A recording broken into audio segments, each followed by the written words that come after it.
sou Leopoldo Graminho e tô aqui hoje para te ensinar a aferir a pressão arterial. Parece simples, mas muitos profissionais têm dificuldade ou até mesmo às vezes nem sabem. Se você já teve dificuldade ou se você ainda não sabe, acompanhe esse vídeo que você hoje vai aprender. E ainda te digo mais, você vai aprender 3 maneiras que muitas vezes as pessoas não sabem que é possível estar aferindo a pressão arterial. Mas antes da gente começar o nosso vídeo, só quero deixar um convite para você. Se inscreve no nosso canal para dar aquela força e deixa o seu gostei. Isso ajuda que o YouTube leve o nosso vídeo a mais pessoas, compartilhando ainda mais conhecimento. Bora lá, vamos aprender a verificar a pressão arterial do jeito simples e fácil. Primeira coisa que a gente tem que saber para aferir a pressão arterial. O que a gente tem que pensar? Qual é o tipo de paciente que eu vou estar aferindo essa pressão arterial? Porque eu vou precisar do equipamento adequado para aquele paciente. É um paciente, um recém-nascido, um bebezinho? É um pediátrico, uma criança com seus 10, 12 anos? É um adulto? É um adulto obeso? Para cada situação dessa vai ter um aparelho diferente. Eu não posso pegar um aparelho de adulto e querer usar numa criança. Como eu não posso querer pegar um aparelho de obeso e usar num adulto que tem um porte físico magro, porque vai dar diferença, vai dar divergência nos valores. Então a gente tem que, primeira coisa, pensar, nós temos o aparelho adequado para isso? Sim ou não? É o que a gente vai ter que pensar. Na sequência, a gente vai ter que pensar no nosso paciente, que a gente vai estar atendendo. Muitas vezes o nosso paciente ele vem correndo de casa, ele está atrasado para consulta, ou ele passou mal, ele estava taquicárdico, ele estava ali ofegante e tudo. E isso tudo pode interferir na pressão arterial, desde a alimentação. Ah, ele tomou umas 2 xícaras de café antes de vir para o consultório para ver a pressão arterial. Isso pode causar alguma alteração? Claro que pode. Então a gente tem que conversar com o paciente. O senhor é hipertenso? Não, não sou hipertenso. O senhor toma algum remédio em casa? Toma uns branquinhos assim, um captopril, um altenolol, que dizem que é para pressão. Mas o senhor não é hipertenso? Não, não sou hipertenso. Eu tomo remédio, mas só para regular. Ah, tá. Isso é raro, mas acontece muito, eu posso garantir para vocês. Então, a gente já sabendo o quadro clínico do nosso paciente, a gente sabendo o aparelho adequado que eu vou utilizar, aí a gente vai começar a fazer a nossa aferição. Só para a gente dar uma relembradinha aqui rapidinho, o nosso aparelho, o nosso esfigmomanômetro, ele é composto pelo manguito, que é o que vai prender ali no braço, ele vai ter o nosso manômetro, o nosso reloginho aqui, onde a gente vai estar vendo os valores, a gente vai ter a nossa perinha, onde vai estar inflando, e a válvula aqui, onde a gente vai estar abrindo e fechando para liberar ou prender o ar, e ainda nós vamos ter o nosso estetoscópio aqui, para estar fazendo a ausculta. O que eu vou pensar? Primeira coisa, o que eu tenho que conhecer? Eu tenho que conhecer o meu aparelho, né? Eu tenho que ver, conhecer ele, manipular ele. Esse aqui é de velcro, tem uns que são aqui com botões, tem outros que vocês podem ver nos monitores multiparâmetros, que aquele é automático, aquele nem precisa do estetoscópio para estar fazendo ali a ausculta. Ele faz sozinho lá a leitura, não precisa, tá? Mas são aparelhos que a gente tem que conhecer, enfim. Então, aqui eu vou fazendo da forma tradicional, né? Botei no braço, lembrando que ele tem essa setinha. Essa setinha aqui, ela tem que estar direcionado aonde? Para a artéria. Qual que é essa artéria aqui? Fala aí, qual que é essa artéria aqui? Artéria braquial. Dica de ouro que eu dou para vocês. Antes de vocês começarem a aferir a pressão, sempre palpa a artéria aonde vocês forem aferir a pressão. Eu vou aferir aqui no braço aqui, então sente a artéria. Ela está aqui. Então é aqui que eu vou ter que pegar e vou ter que colocar o estetoscópio para ouvir. Sente primeiro. Muita gente, às vezes, quando está aprendendo, vai lá e bota em qualquer lugar do braço. Acho que é aqui e coloca bem no meio aqui. Não é. Sente a artéria. Se eu sentir, eu sei onde é que está.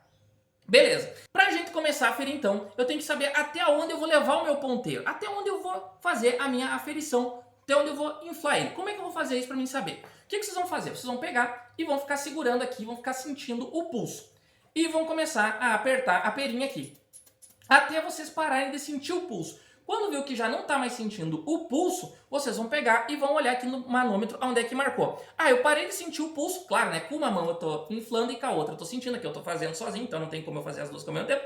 Então, eu estou aqui, estou sentindo a artéria aqui, a radial, e aí eu estou inflando. Parei de sentir, quando eu olhei para o manômetro, ele estava ali, ó, em 140. Em 140 eu parei de sentir. Então quer dizer o quê? Que eu vou levar mais uns 20 para frente. Quando eu for aferir a pressão mesmo, na real ali, eu vou começar a inflar, até mais ou menos ali uns 160. 20 a mais. É mais ou menos isso que é o indicado ali, uns 20 a mais. Cheguei ali, eu vou começar a soltar. Lembrando que nesse momento eu estou fazendo a minha ausculta. Eu tô lá, onde eu localizei minha artéria, eu tô aqui em cima, segurando aqui em cima, tá? Da minha artéria aqui. E aí eu vou começar a soltar aqui, ó. Até onde que eu vou soltar? Vou soltando, soltando, soltando, soltando, soltando, soltando. E quando eu escutar o primeiro tum, que eu ver aqui, eu olhei, escutei o primeiro tum e ele marcou aqui, ó. Ele marcou aqui 120. Esse primeiro tum quer dizer que é a sístole, é a pressão alta. Tô fazendo meu escuta aqui, escutei o primeiro tum em 120. Vou soltando aqui, continuo soltando, soltando e escutando aqui. Soltando, soltando, soltando, soltando, soltando, soltando. E parei de escutar os tum, tum, tum, tum, tum, quando o ponteiro bateu aqui. Eu parei de escutar aqui, não escutei mais. Aonde? Quando ele bateu aqui os 60. Ele chegou em 60, foi onde eu escutei o último tum. Esse último tum, que ele vem lá do 120 até o 80. Ele vem em 120, foi o primeiro tum que você escutou.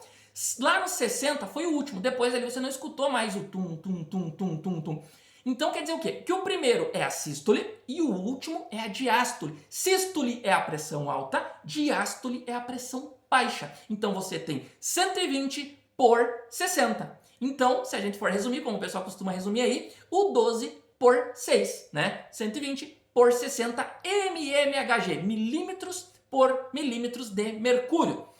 É dessa forma que se afere no braço. A mesma técnica que vocês utilizaram aqui no braço, vocês podem estar utilizando para fazer aqui no antebraço. Leopoldo, eu estou na emergência, não tenho manguito para obeso. Esse aqui não está cabendo aqui em cima. Pode utilizar o antebraço, é uma saída que você tem. Mesmo princípio da parte de cima, mesma maneira que você utilizou em cima, você vai utilizar embaixo. Da seguinte forma, a seta tem que estar na linha da artéria. Qual que é a artéria que eu tenho aqui? A radial. Eu vou fazer a mesma coisa, vou começar a inflar, inflar, inflar, inflar, vou ficar sentindo aqui até eu parar de sentir o pulso. Parei, marquei.